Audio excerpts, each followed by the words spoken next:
Assalamualaikum warahmatullahi wabarakatuh. Kami dari kelompok 3 kelas 14 KU 1102 Pengenalan Komputasi akan mempresentasikan hasil dari tugas besar kami, yaitu simulasi program kasir rumah makan sederhana Padang. Nah, untuk anggota kelompok adalah sebagai berikut. Kemudian yang pertama kami jelaskan adalah dekomposisi. Seperti yang kita tahu, dekomposisi adalah proses untuk memecahkan masalah menjadi beberapa submasalah hingga inti terkecilnya. Seperti yang kami lakukan di sini, yaitu kami membagi menjadi sistem dari awal. Dari awal itu kan seperti untuk keamanan kasir, pastinya masukkan username dan password untuk menjaga keamanan dari kasir. Lalu ada data pesanan dari pembeli, meliputi yang ditampilkan adalah menu, yaitu makanan dengan kode A1 hingga A30, kemudian minuman B1 hingga B49. Kemudian ada juga pesanan pembeli, di mana akan dimasukkan banyak jenis pesanan, di mana dari banyak jenis pesanan tersebut akan dimasukkan juga kode menu, banyak pesanan menu, dan akan dihitung jumlah harga dari menu keseluruhan tersebut. Lalu ada pula dicetak struk pembelian, di mana akan ditampilkan total yang harus dibayar oleh pembeli, yaitu meliputi jumlah bayar, ditambah dengan pajak PPN 10% dari jumlah bayar. Lalu ada pula sistem dari pembayaran atau payment-nya, yaitu adalah sistem cash dan non-cash, di mana pada sistem cash tentunya akan membutuhkan kembalian sesuai dengan nominal yang dibayarkan oleh pembeli. Kemudian ada juga sistem non-cash, yaitu e-money dan transfer bank, di mana e-money juga ada opsi OVO, GoPay, Link Aja, Dana, dan ShopeePay. Lalu untuk transfer bank tujuannya adalah BCA, BRI, BNI, dan Mandiri. Kemudian untuk rincian dari makanan dan minuman, kodenya adalah sebagai berikut. Lalu ini juga. Kemudian selanjutnya adalah flowchart yang akan dijelaskan oleh teman saya, yaitu Farel Arya Putra. Baik, saya akan menjelaskan flowchart. Apa itu flowchart? Flowchart adalah diagram alir yang menjelaskan alur bekerjanya suatu program. Boleh di next. Flowchart kami terbagi menjadi 3 jenis, yaitu yang pertama, persegi panjang dengan ujung tumpul yang berarti mulai dan akhir suatu flowchart. Lalu jajar genjang yang berarti input atau output. Lalu ada belah ketupat yang berarti pilihan. Pertama, dimulai oleh start dengan ujung tumpul menandakan mulainya suatu flowchart. Lalu sistem kami akan meminta user untuk memasukkan username beserta passwordnya. Ini demi keamanan suatu sistem. Lalu apabila sudah benar, sistem kami akan meminta user untuk menginput jumlah jenis menu yang dipesan.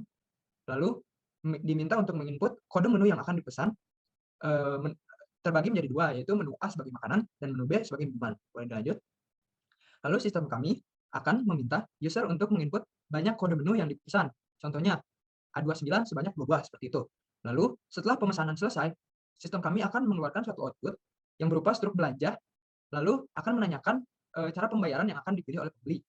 Terbagi menjadi 2 garis besar, yaitu cash dan non-cash. Untuk non-cash terbagi menjadi OVO, GoPay, Link Aja, Dana, ShopeePay, dan transfer bank. Apabila pembeli memilih e-money yang berarti OVO atau GoPay, Link Aja, Dana, atau ShopeePay, maka sistem kami akan mengoutput suatu pilihan pembayaran beserta nominalnya dan juga QR code untuk menyelesaikan pembayaran ini. Boleh di next. Apabila pembeli memilih transfer bank, maka terdapat 4 pilihan bank yang dapat digunakan, yaitu BCA, BRI, BNI, dan Bank Mandiri. Apabila memilih cash, akan mengeluarkan suatu output berupa pilihan pembayaran beserta nominalnya. Setelah selesai program pemesanan dan pembayaran ini, maka sistem kami akan menanyakan lagi pada user apakah ingin melakukan pemesanan lagi. Jika Y sebagai tanda iya, maka sistem kami akan melakukan looping dan menanyakan kembali pesanan apa yang akan dilakukan. Apabila memilih T sebagai simbol tidak, maka sistem kami akan mengeluarkan tulisan berupa terima kasih sudah memesan di rumah makan sederhana masakan Padang. Lalu flowchart diakhiri oleh finish. Lalu pseudocode akan dijelaskan oleh Rauda Devi. Pseudocode adalah deskripsi tingkat tinggi informal dan ringkas atas algoritma pemrograman komputer yang menggunakan konvensi struktural atas suatu bahasa pemrograman dan ditujukan untuk dibaca oleh manusia dan bukan oleh mesin. Karena pseudocode memiliki karakter yang hampir mirip dengan source code, maka saya akan menjelaskan source code secara langsung.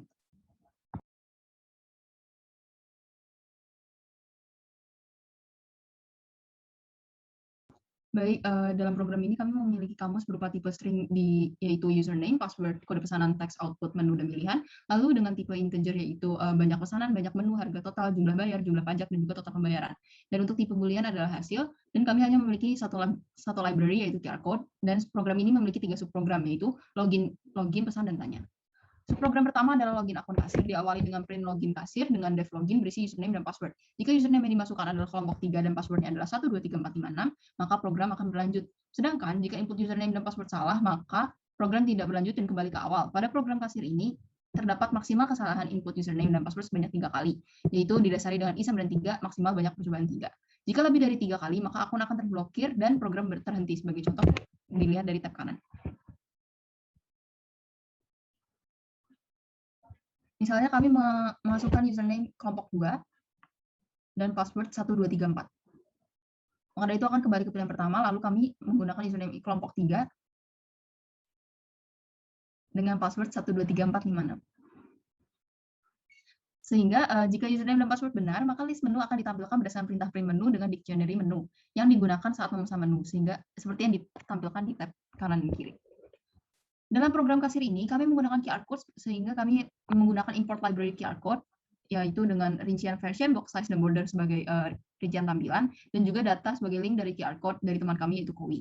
Lalu image adalah perintah untuk menampilkan foto QR code tersebut agar dapat di-scan. Subprogram kedua yaitu prosedur pemesanan dengan perintah dev pesan dengan input memasukkan banyak pesanan, teks, dan harga total, lalu print A1 sampai A30 untuk makanan, serta B1 sampai B49 untuk minuman. Kami bisa langsung melihatnya di tab kanan, masukkan banyak pesanan. Dan juga untuk menentukan kebenaran dan kesalahan, kami menggunakan looping. Pilihan pertamanya adalah untuk kode menu, pilihan kedua untuk pembayaran e-money dan cash dan transfer bank, dan yang pilihan ketiga adalah bank yang dipilih untuk transfer. Kita bisa melihat di sebelah kanan. Pesanannya misalnya 2 dengan rincian yang pertama adalah A15, ya A30. Banyak menunya 15, lalu dengan yang kedua adalah B49. Banyak menunya adalah 2. Oke, maka dari itu kami akan menampilkan output struk pembelanjaan dengan rincian nomor, jenis menu, harga satuan, banyak beli, dan jumlah harga. Jika kode yang dimasukkan tidak sesuai dengan yang ada pada dictionary, maka akan keluar output untuk memasukkan pilihan yang benar, diawali dengan jenis menu dan lainnya. Selanjutnya akan dijelaskan oleh Kowi mengenai. Baik, terima kasih Rauda. Kemudian untuk looping kedua adalah bersifat salah, supaya ketika inputan pilihan pembayaran itu salah, maka program akan meminta inputan pilihan pembayaran lagi, namun jika benar, maka program itu akan berlanjut. Kemudian kita menyimpan data cara pembayaran dalam suatu list array. Kemudian kita mengiterasi cara pembayaran tersebut supaya dapat tercetak di output nanti. Kemudian kita menginput pilihan pembayaran berdasarkan list tersebut. Jika pilihan pembayarannya kurang dari 8 dan lebih dari 0, di mana kita memilih pilihan pembayaran sama dengan 6, maka akan muncul looping ketiga yang bersifat salah, supaya ketika inputan jenis bank salah, maka program akan meminta pilihan bank yang benar, namun jika benar, maka akan berlanjut. Kemudian kita menyimpan data nama bank dalam suatu list array, kemudian kita mengiterasi nama bank tersebut supaya dapat tercetak di output nanti. Kemudian kita menginput pilihan bank berdasarkan list nama bank tersebut. Jika pilihan banknya kurang dari 5 dan lebih dari 0, maka muncul rumus bank sama dengan nama bank kurang siku pilihan bank min 1.